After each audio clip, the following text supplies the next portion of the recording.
Bonjour tout le monde, mon nom est Jonathan Mayotte, courtier immobilier chez Remax dans votre secteur. Aujourd'hui, dans notre émission, on partage avec vous les statistiques de vente pour le secteur de Vaudreuil-Soulanges, mai 2022. Donc, vous entendez parler aux nouvelles, à chaque matin, on ouvre les journaux, le marché immobilier est en train de s'écrouler, les taux d'intérêt continuent à augmenter, tout le monde va donner leur maison à la banque, etc., etc., etc. Je suis ici pour partager avec vous les vraies statistiques pour notre secteur particulièrement, et puis vous allez pouvoir avoir une meilleure idée de ce qui se passe chez nous. Donc, voici les statistiques. Le mois passé, nous avons vu 150 unités être vendues. Par rapport à mai 2021, c'est une réduction de 13,8% du nombre de ventes. Au niveau de l'inventaire, nous avons vu 263 nouvelles propriétés mises en vente au mois de mai. Par rapport à l'année passée, c'est une augmentation de l'inventaire de 27,7%. Le nombre de jours moyens sur le marché pour vendre une propriété à Vaudreuil-Soulanges se chiffre à 22 jours. L'année passée, c'était 30 jours. Et le prix moyen d'une propriété unifamiliale dans Vaudreuil-Soulanges est presque juste en dessous de 606 000 $.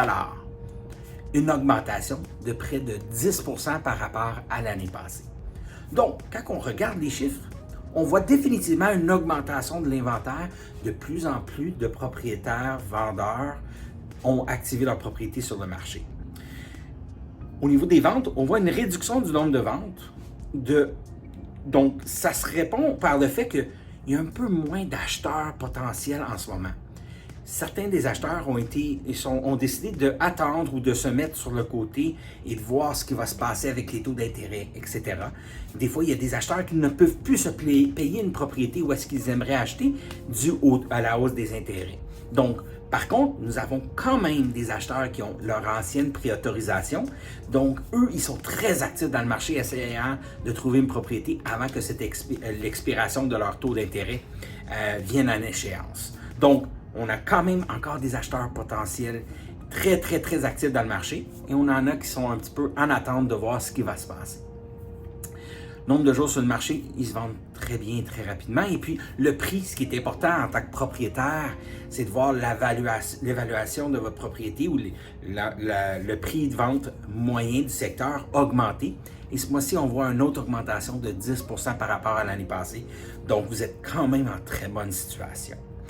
Donc, si vous avez pensé vendre, maintenant est peut-être le meilleur moment de penser à activer le tout le plus rapidement possible, car plus que le temps va avancer, plus que vous allez avoir de compétition.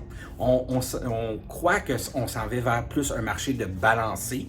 Quand on parle d'un marché de balancé, juste pour vous donner contexte, en ce moment, nous avons 1,9 mois d'inventaire sur le marché. Ce que ça veut dire, c'est si on arrête d'inscrire des propriétés aujourd'hui, ça devrait nous prendre juste en bas de 2 mois pour écouler tout l'inventaire en ce moment disponible.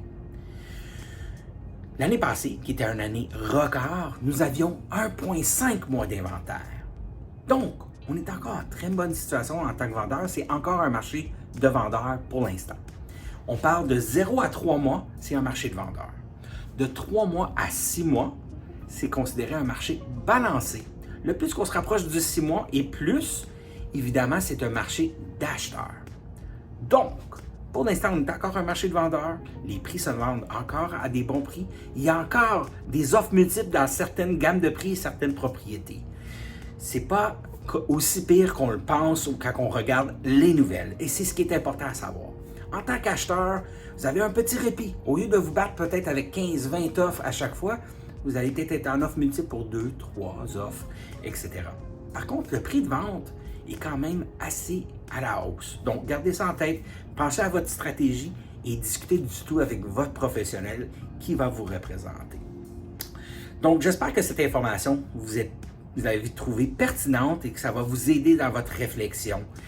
Si jamais vous avez des questions par rapport à l'immobilier ou quoi que ce soit par rapport à la vente d'une propriété, l'achat, l'investissement, location, etc., n'hésitez pas à nous contacter. Ça va nous faire plaisir de répondre à vos interrogations.